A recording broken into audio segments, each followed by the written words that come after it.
মৃত্যু ঘটেছে বহিরাজ্যে পরীক্ষা দিতে গিয়ে। তো তার প্রতিবাদে আমরা এখানে কর্ণেলচমনি থেকে আমরা একটা মৌন মিছিল করব। তারপর আমরা বিবেকানন্দ স্টেডিয়াম, আস্তাপল স্টেডিয়ামে গিয়ে ওইখানে আমরা মোমবাতি জ্বালিয়ে আমরা ওর আত্মার প্রতি কামনা করে আমরা মোমবাতি প্রজ্বলন করব। প্রথম কথা, দীপরাজ দেববর্মা আমাদের রাজ্যের ছেলে। ত্রিপুরা রাজ্য বেকারত্ব হার দিনের পর দিন বেড়ে যাচ্ছে।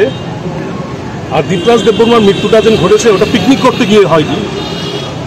দীপরাজ দেববর্মা বহিরাজ্যে আসামে ডিমা সাউথে অ্যাক্সিডেন্ট হয়ে মারা গেছে।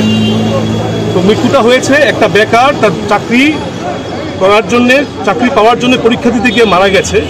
এবং বর্তমান যে পরিস্থিতি আমরা দেখছি ত্রিপুরা রাজ্যের যে দলগুলি আছে আর যে শাসক দল, ওদের কোনো হেলদোল নেই। শুক্লাচরণ দেববর্মা এই দপ্তরেরই, যেই দপ্তরের পরীক্ষা দিতে গেছে, শুক্লাচরণ নোয়াতিয়া এই দপ্তরেরই মন্ত্রী, উনি নিজের বার্থডে সেলিব্রেশন করে। ফেসবুকে আমরা দেখি মুখ্যমন্ত্রীর সাথে দেখি বার্থডে সেলিব্রেশন করতে। কিন্তু একটিও কথা আমাদের রাজ্যের যে ছেলে, শিক্ষিত উপজাতি যুবক যে মারা গেছে, ওর জন্য একটা কথা বলতে আমরা দেখেছি আমাদের রাজ্যের যে অবস্থা খুব অন্যরকম একটা অবস্থা। 2018 সালের নির্বাচনের পর 6 মাস অতিক্রম হয়েছিল। তারপর হওয়ার সাথে সাথে আমাদের রাজ্যের উপজাতিরা যখন আমাদের যেই